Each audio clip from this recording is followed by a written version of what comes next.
Hello and welcome to HQ. The lessons last a few minutes, but the learning lasts a lifetime. So last episode we focused on Jamestown and what grew it into a colonial boomtown, that being tobacco. And today we're going to focus on her more cold and religious neighbor to the north, the Plymouth Colony.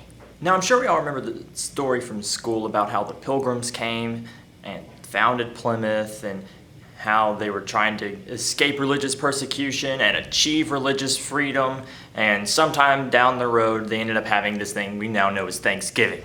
This meal we all know and love. But what many of us don't know is that in-between story. For many of us, that's where our knowledge ends, and that's a real shame because the Plymouth Colony is one, an interesting story, and two, tells a whole lot about modern America even today. So in the early 1600s in England, and even to this very day, the Church of England is ruled over by the monarch. In this case, it would be the king.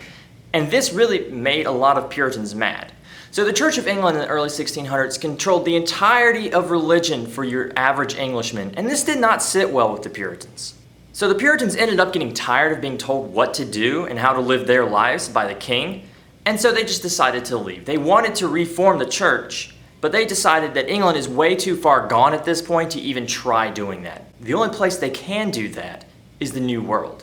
So in 1620, this is the story most of us know, 102 Puritans boarded the Mayflower and fled to the New World, establishing for themselves in the Massachusetts Bay Area a colony known as Plymouth. Here is where they would try to reform the kingdom of God.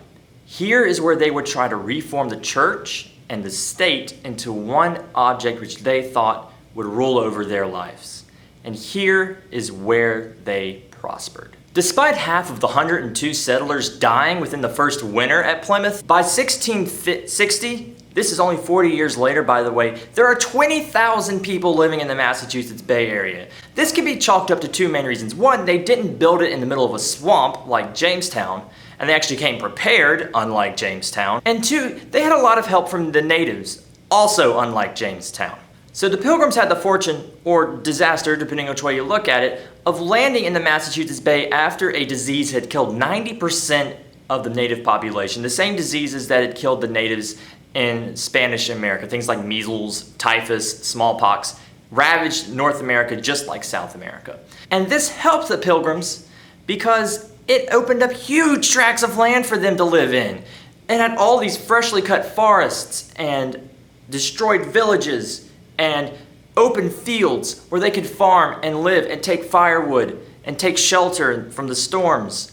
It had everything they need to become a successful colony, also very much unlike Jamestown. Also helping them is the fact that natives were more than willing to assist them in living and becoming familiar with their new home. And this is actually a really neat story, as a native named Samoset basically just walks into Plymouth one day and says, "Hello, Englishmen!" He says it in perfect English, and this surprises everybody. Natives of this region of North America were very familiar with Europeans, namely the English, because they had been trading with them for years now. And this is how Samoset had learned English, and indeed how another native, Squanto, actually went to Europe and learned English and impressed all the courts there. So Squanto is probably the most important Native American for early Massachusetts, and he's important for good reason. He first showed the English how to farm in sandy soil by taking a fish and putting it under the plant you're trying to grow so it acts as fertilizer. And he also acted as an emissary of sorts between the English and other tribes because he was a communicator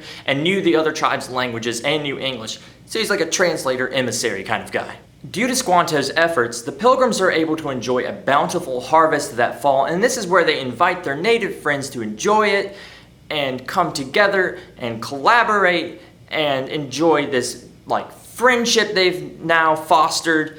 And this is where we get our first Thanksgiving idea from. And while this might be true, it's definitely not the full story. Shortly before Thanksgiving, the colonists actually helped their native friends, the Pokanoket being in this case, attack a rival tribe. And the rival tribe is almost completely destroyed in a surprise night attack. And this is really that missing puzzle piece for Thanksgiving. Not only was it a celebration of a bountiful harvest, it was a celebration of a destroyed common enemy as well. Now, I said at the beginning of this video that the Pilgrims tell us a lot about modern America, and this is what I mean by that. So the Pilgrims left the old world seeking the new one to free themselves from divine inflictions. Things like poverty, crime, economic depression, famine. They left these things hopefully behind in the old world, and in the new one, they wanted to try to recreate a kingdom of God that would not have these divine inflictions that were put on by an angry God on a sinful people. So to avoid these things, the Pilgrims fled to the New World and hoped to honor God through things like hard work, diligence, and self-discipline.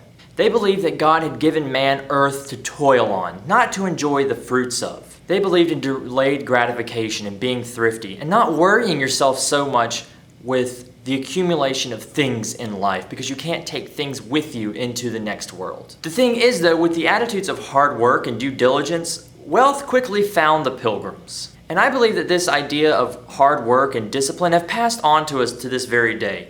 Two of the main ethos, actually, of the American spirit is religious freedom and working hard in your life to where you can attain a place that was greater than that of your parents.